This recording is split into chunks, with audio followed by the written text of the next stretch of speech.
Mediclaim घेताना फक्त premium बघून मेडिक्लेम घेत असाल तर आयुष्यात सगळ्यात मोठी चूक करताय. हे 5 पॉईंट्स नक्की लक्षात ठेवा.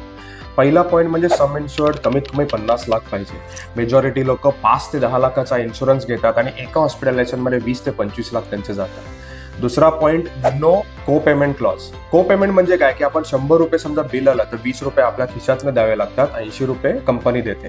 ट्राय करा की असा मेडिक्लेम घ्या जिथे 100% कॅशलेस होईल, कंपनी पे करेल. तिसरा पॉईंट, रूम रेंट कॅपिंग. बऱ्याच मेडिक्लेम मध्ये रूम रेंट कॅपिंग असतं, म्हणजे एका सर्टन पॉईंट पर्यंत ते तुम्हाला कॅशलेस देतात, बाकी तुम्हाला गोष्टी तुमच्या खिशातनं पे करायला लागतात.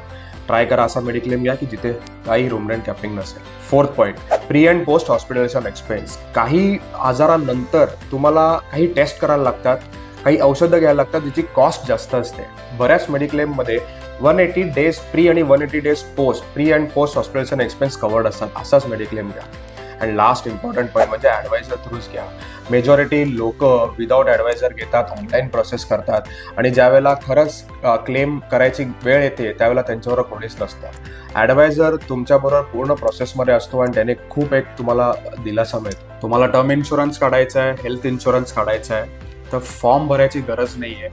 माझ्या टीम मेंबर अपूर्वाला तुम्ही डायरेक्ट कॉल करून इन्शुरन्स काढू शकता. नंबर तुम्हाला फ्लॅश होईल. थँक्यू.